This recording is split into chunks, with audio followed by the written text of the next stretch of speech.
With so much going on in the workforce, how are you staying current? Tune in every other week to keep up with the latest people and culture headlines. The show works best if you give us feedback and engage in the comments. I'm Heather Larson. I'm Eric Ryu, and this is the latest. Let's go. We're back with a special episode today, and we're going to hit one topic because of the importance. On June 24th, the Supreme Court overturned Roe v. Wade, affording states the authority to regulate abortion rights. Your inbox and ours have been inundated with alerts, articles, and webinars about the topic. We'll hit some high points today.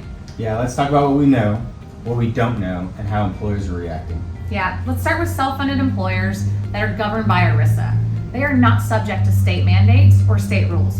So those who cover abortions today and want to continue can do so. They don't have to follow all these various state rules.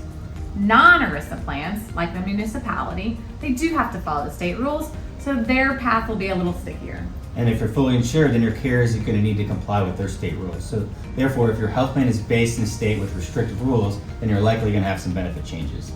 Yeah. Heather, what if your company wants to cover elective abortions? Yeah, so mostly those are the self-funded employers that want to continue because they want to extend coverage to all their employees for this benefit. For example, they're exploring travel and lodging benefits. The major insurance carriers are rolling out ways to do this. We highly suggest you use a third-party administrator if you want to offer a travel and lodging benefit. Do not self-administer. It's sticky with mental health parity.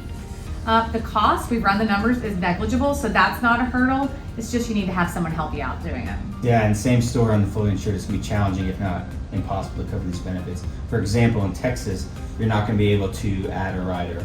The insurance carriers are still awaiting direction from their Department of Insurance and their legislators. Some more to come there. All right, Eric, what do we not know?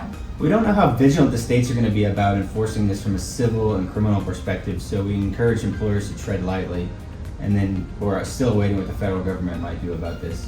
TBD. Yeah, and lastly, Heather, employers are curious what others are doing, so we surveyed about 700, and what did we find out? Yeah, the results were interesting. Almost 60% cover abortions in all situations. Most plan to continue to do so. About 29% cover abortion only in certain situations. Same story there, they want to continue that way. And the rest don't cover abortions.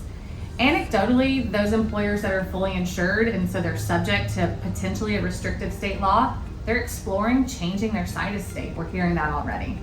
So there's a lot that we don't know, some that we do, and there's more to come. But that's all for today.